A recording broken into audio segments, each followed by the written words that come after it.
welcome back to my channel. Today we're doing a Q&A. So I asked over on Instagram, it's at Becca's Music Room, for some questions, and today I'm going to share the answers. First off, I wanted to give a little shout out. My shirt says I've got Sleigh Ride on my mind, and it's from Musically Minted on Etsy, so I will link them down below. I'm assuming there's probably not going to be time to get it this season, if it's even still available, but I will still link her shop down below because I've really been enjoying this sweatshirt. It's just really fun. But yeah, we're gonna pop right on in and get these questions answered. So the first one is from Slew5, and she says, how does your schedule and rotation work? Like, how often do you see classes and for how long? I have a very funky schedule. I see my students for a week at a time, and then I don't see them until I've seen all the other classes. So most of the grades have 4 classes this year, so I'll see them for a week, and then I have 3 weeks off, and then I'll have them again. So basically 1 week out of the month I'll see them. It's very odd. I really thought it was gonna be horrible the first time I heard it, and it actually works out pretty well. There's a lot of benefits to it. Yes, the kids remember things. We actually, because we have that like day-to-day thing going on, and I usually theme my lessons and we go really in depth, the kids actually, I feel like, learn better because they just go so deep that the next time they come, they like remember everything, which is really, really nice. Also, the behavior's better because they have to see you tomorrow, so they can't be too horrible because like they're coming back tomorrow. And there's just a lot of things that actually have worked out really well with this schedule. And it's 45 minutes, but I'm supposed to take them to the restroom at the end of class, so that's 35 minutes of class time, assuming they're on time. So that's where we are, 35 minutes. And it's typically 4 days a week because inevitably there's something going on one day that means that we can't have class because we have PBIS or a pep rally, or we have a day off, or, you know, just all sorts of things. Liz98 said, tips for gathering student evaluations throughout the quarter so it doesn't get saved till the very end. Yes, because I have my funky schedule, I plan for that whole week at a time, and I always make sure that I have at least 2 things that I'm grading throughout there. So that means that every time I see the kids, I'm grading at least 2 things. I shoot for 3. I kind of like it to be 3, but at 2 is, you know, okay enough. So within that, I'll do a couple of different things. The first thing I can tell you is to have a seating chart where you can write the kids' grades down, because that makes observations really easy, because I can see, okay, you know, this student is on the corner on the red dot and he's playing correctly, and I can just check off down the row, like you're playing, you know, stuff like that. That's the very best thing I can tell you. Schedule it out. Make sure that if you have a normal like once a week schedule, I would say like have, you know, an activity that you assess every week or every other week. Probably every other week would be the best. Exit tickets are great. Google Forms are great. Those are self-grading, which is really nice. And most of my stuff is going to be observations. So I'll do a lot of observations as far as like if we're learning a new solfege note, we'll do like bingo chips on the staff, and I will write down, you know, who's correctly identifying the new note in the dictation. We do rhythm manipulatives, like we were working on meter, and so the kids had to put the meter and then create a measure, and all I had to do is walk around and check off who was able to correctly put the correct amount of beats into the measures that they were creating. I can, you know, see if we do like a rhythm play along. Those are great. Put a rhythm play along on YouTube up, and then you can check off who's playing the rhythms correctly. We do it sometimes during games. I'll have them play like Kaboom, and I'll come around and just listen to everybody say one of the rhythms or one of the patterns. There's a million things you can do, and once you start looking for ways you can assess, it's going to be easier. But really think through like, how can I watch and just add it into what we're normally doing. I do also like exit tickets, so sometimes I'll give the kids a little, I'll usually do like 1/4 of a piece of paper with like 2 or 3 questions on it, and they just fill it out real quick and hand it to me as they are lining up. Music Lady Do Re Mi said, how do you stay inspired? I find myself going through slumps with certain grades. I would 100% feel that, especially at certain times of year. And so the best things for me are kind of like 2 opposite ends of the spectrum. On one end, I like to pull out some of my favorite things, and a lot of times those are the things that we do that are maybe just a little bit more for fun, rather than like, you know, super, you know, we're going to learn this new note. And so a lot of those kind of things will be things like using the parachute, using scarves, doing a lot of movement, doing some dances, you know, like that kind of stuff, getting up up and moving is always a great time. I love doing like sing-alongs. I don't do those enough. And just really thinking through like what are the most fun things we could do this week, and let's do those. And then on the complete opposite end of the spectrum, I love to do something new. So like last year in January, I was hitting like a complete wall of I'm so over everything, because it was a long story, let's not talk about it, but I was just not into it. And so I came up with all these new activities and it made it feel a lot better. So like we did Swan Lake for the first time, and so I was able to like come up with all these fun things, because it gets you excited because it's new, and so you're like, you know, learning as you go, and then also, you know, makes the kids excited because it's something new and it's something fun, hopefully. And so that's, you know, two things I like to do is either pull out our like old favorites or come up with something new to work on. Is Costa not pasta says, oh, maybe it's Costa not pasta, says, what fonts do you use for your materials? I can't find cute fonts like it. All of my fonts are from Teachers Pay Teachers. So Kinder Pals is the girl that I mostly use her stuff from, and I like hers a lot. And then I got a few questions about classroom management. So the first one is, I was like, do you have classroom management questions? Because I was getting a lot of classroom management questions in the DMs. So the first person, Erin Blair 14, said, lining up. We dismiss by groups, but while they wait for the others, it gets really chaotic. So my students sit in rows, and when we line up, we do the first row stands up, they line up. The second row stands up, they walk in a line around and into the line. And it's a pretty quick process. It shouldn't take a long time. So that would be my first thing, is see if you can speed it up a little bit. And then while we're lining up, I really emphasize what I'm looking for and my expectations for lining up. This is when I'll give a lot of rewards. So we do class points as well as like individual dojo points. And so I'll give out a lot of dojo points, a lot of class points for lining up correctly.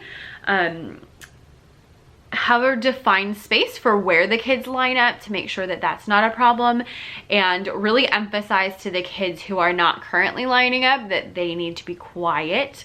Also make sure that your activity right beforehand is quiet enough that they can calm down before they get into the line. So if we have been doing something really crazy, we'll usually like sing a song to like kind of bring it down, and then we always end with, I'll have 3 kids raise a hand and tell me something they learned today, and that just really brings the energy level down, and that helps them to get into line pretty nicely like that. Trids said, recording assessment as is mostly practical, especially with younger children, what do you do? So that kind of goes along with what I was already saying about having a seating chart where you can just write down observations, and I usually just do check as in you're doing it correctly, align as in like you're kind of getting there but you're not there, and then an X for like not there at all. You could do like a number system, whatever is going to work for you, but that's what works best for me. Emily Hoke said, what are some simple strategies or awards for classroom management K through 5? So we do student versus teacher points. I've done quite a few different things in the past, but this is the one that I've been liking and have been keeping. And so what we do is we have a point board, and it says students and teachers, and when they do a good job, then they get a point. And then if I tell them, if I'm working harder than you are, like if I'm talking over you, if I have to stop what I'm doing, if we have to repeat something, that's all me working harder than you, and so then I get a point. And so what we do is at the end of the week, we take their points, we subtract my points, and whatever's left over, they get that many minutes of game time. So I shoot for like 5 to 10 minutes for them to have at the end of the week. And that's really great. When I had them once a week before, I did a similar system, but I would do, once you hit a certain number of points, then you got to do like game time for part of the class or something like that. So that way it would build up over the weeks. That works especially great with the older kids because they have that like long-term stamina and they can do that.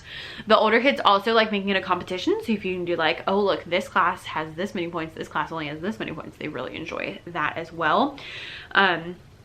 But that works a lot for me. And then also having individual things on top of that. So we use Class Dojo throughout the school, so I use that.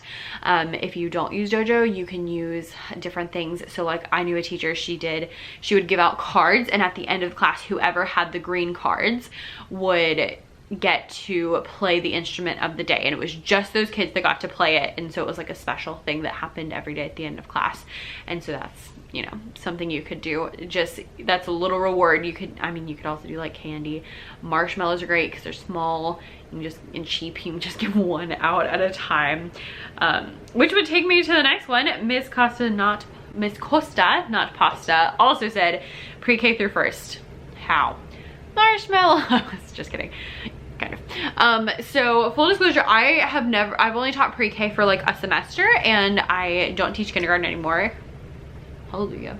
But with my first graders, I will say, and when I did teach kindergarten, number one is make sure you wear them out. So do the movement, move all around, do the go noodle activities, like do all the movement because they have all the energy and you want to get that out of them so that they're not making a huge fuss. That would be number one. Number two is you have to have an extreme amount of patience. And it's really hard because you just need to like be as calm as possible and remind them of the expectations over and over and over again. So we go over our expectations before every single activity. If we're going to use instruments, we repeat our four rules, which are follow directions, be respectful, be responsible, be a participant. And we always clap them. So I clap them, they clap them back. And then we'll talk about, okay, how can I be responsible while I'm playing the instruments? Do responsible people throw instruments? Do responsible people, you know, hit people with instruments? Do responsible people bang the instruments really hard? And so I mean, literally every single thing that we do. How can we be respectful in line? Are you being respectful?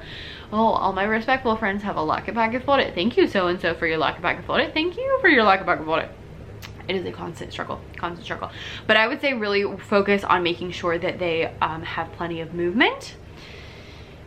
You need to have plenty of patience and really stick to reinforcing the expectations over and over and over and over and over again. The little kids also just, I mean, you can do any sort of fun things like, oh, if you do a good job, then we can do freeze dance at the end of class. Or I'll let everybody pet my, you know, stuffed teddy bear. Like, it's just anything. They can do anything. Let's see what's next. Anna Rothmel, I'm so sorry, Anna, said how to get your students to stop talking over you. This is gonna sound really dumb, but my best thing I can tell you is to stop talking over them. When you talk over the kids, that is signaling to them that it is okay to talk while you are talking. So you have to be disciplined about not talking over them. It's hard. It's hard. So how I do this is we talk, you know, at the beginning of the year, of course, about how it's not respectful to talk when other people are talking. You have to raise your hand, and we talk about different reasons. So one thing I tell them is I don't know to listen to you unless you raise your hand. That usually gets them to be like, oh, hey, if she's gonna hear me, you know, I gotta raise my hand. But we do callbacks, and so I started with just class yes. So I say class, they say yes, and they have to turn and track me. That means put their eyes on me. And they have to be quiet, and we practice it a lot at the beginning to make sure that they will do it correctly. And so I'll say that anytime I'm going to do something important. I then got bored with that, and so I've been switching it out. And so like in October we did Hocus Pocus, Everybody Focus, and I'm looking for a good one for like January. So if you got anything, let me know down below. But I just pick a different one every time, and so I say it, they say it back, and they have to turn and track me. And so on Mondays we always do that. I'll teach them the new callback, we practice it. If they do a good job, then they get a point, and that's our first point. And I'll do that whenever I'm going to tell them something important. And so I'll, you know, before we get started, say Hocus Pocus, Everybody Focus. Great, today we're gonna do XYZ. Make sure that you know, do XYZ, whatever. It's very hard, especially when they start talking again and you have to do it again, but it is a discipline both for you and for them, and when you get it down, it will make a huge difference. If you have a particularly chatty class, I'm gonna link a blog post. It's not mine, it's from, I think, like Miss Giraffe or something. She's a classroom teacher, but it's like the most helpful blog post I have ever read about chatty classes, and it's very helpful. So I'll link that down below. But other ideas, again, make sure that make sure the pace of your lesson is really quick so the kids don't get bored and start talking. And then the other thing I would say is see if you can use it. So that's something I've been doing with my especially chatty classes. Instead of just like fighting them all the time, I've been looking for like, what can we do where they can talk? And so we will do sometimes like write the room activities, or we'll do a lot of group activities with those classes that like to talk because they enjoy talking. And so we can do group activities and then they get to talk, and so that provides them that opportunity. And I'm just not fighting them the whole time, you know, like centers, they can talk, and so I'm not just fighting with them the whole time, and it's just a much better way to do the activities. Talking breaks is something that works with my particularly chatty classes. We'll say like, okay, if you can listen completely silently and be excellent audience members, then you can have a talking break. And so it'll be like, if you listen for 5 minutes, then you can have a talking break for 1 minute or something like that. Something else I do is I use some whole brain teaching methods. And so one is called mirror words. And so I say mirrors up and they say mirrors up, and then we'll do a short lesson like that where it's like a sentence or two, especially vocabulary words. What's an example?